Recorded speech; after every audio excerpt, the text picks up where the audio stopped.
Let's talk about naming ethers. So, an ether has the basic structure of an oxygen with two single bonds to neighboring carbons, and then the substituent with alkyl group and an oxygen attached to it is an alkoxy group.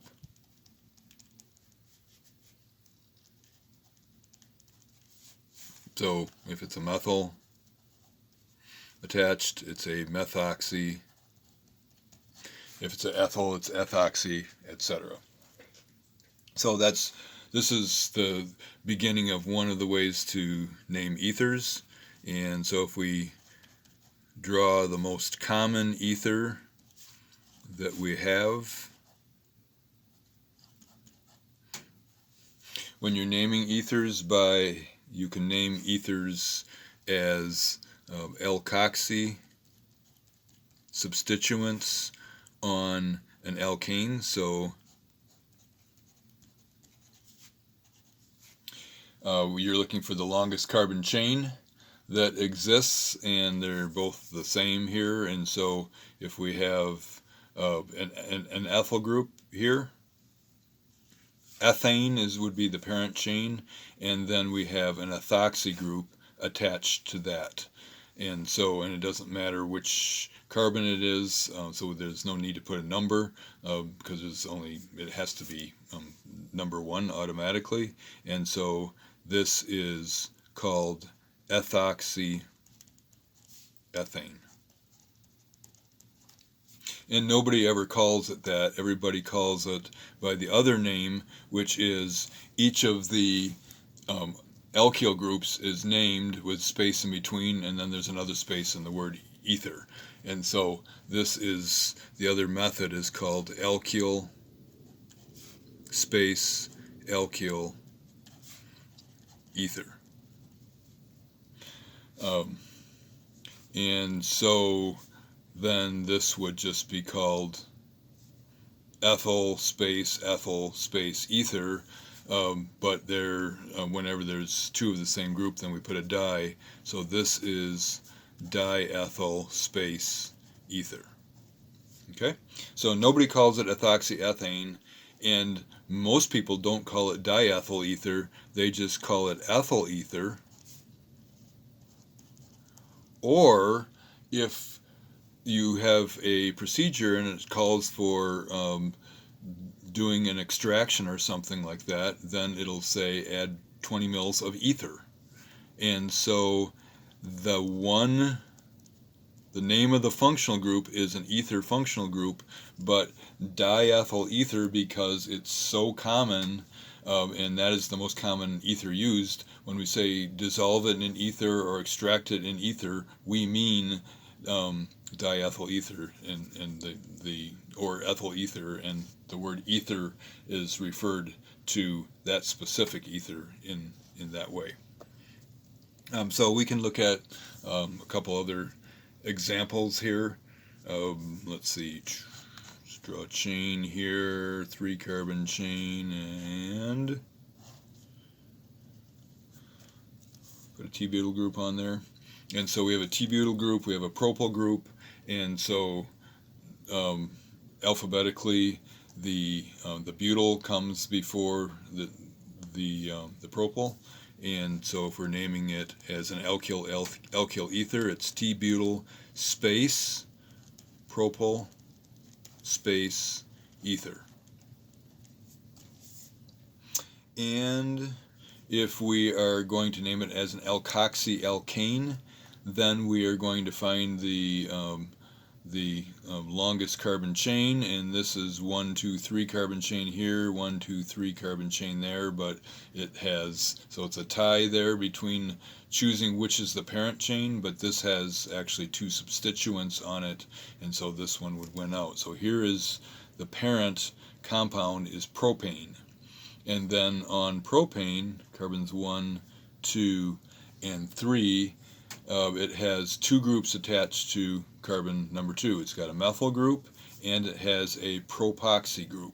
And so again, alphabetically, we're saying it is 2-methyl dash 2-propoxy propane.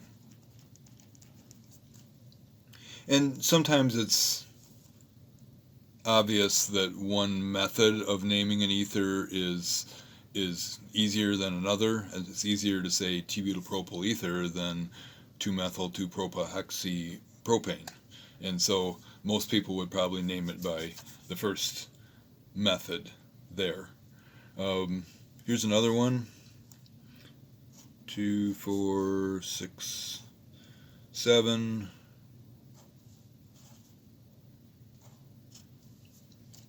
And if you're looking at this, you can probably guess which of these two methods is going to be the easiest to use here, because you have a great big long chain here.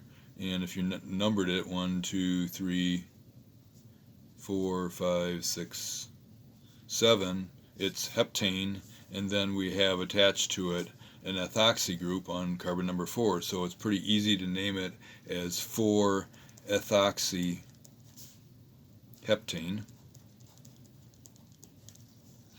And what if we were going to name it alkyl ether?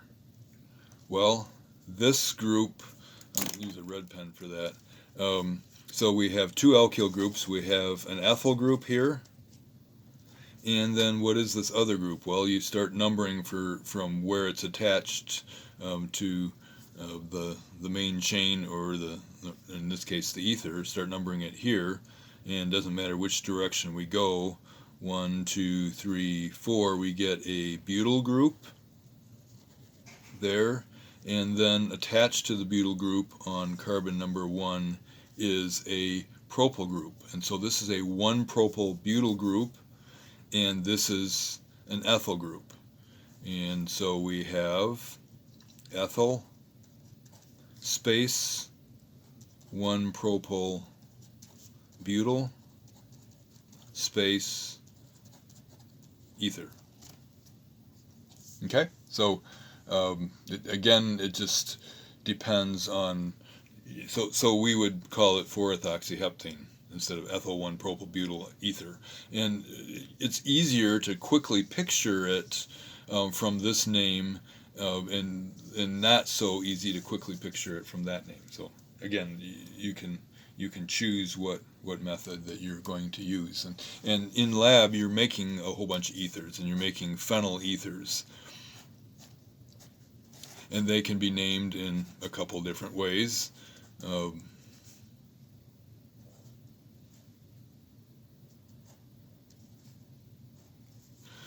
So we have benzene with this substituent on it, and so this is ethoxybenzene.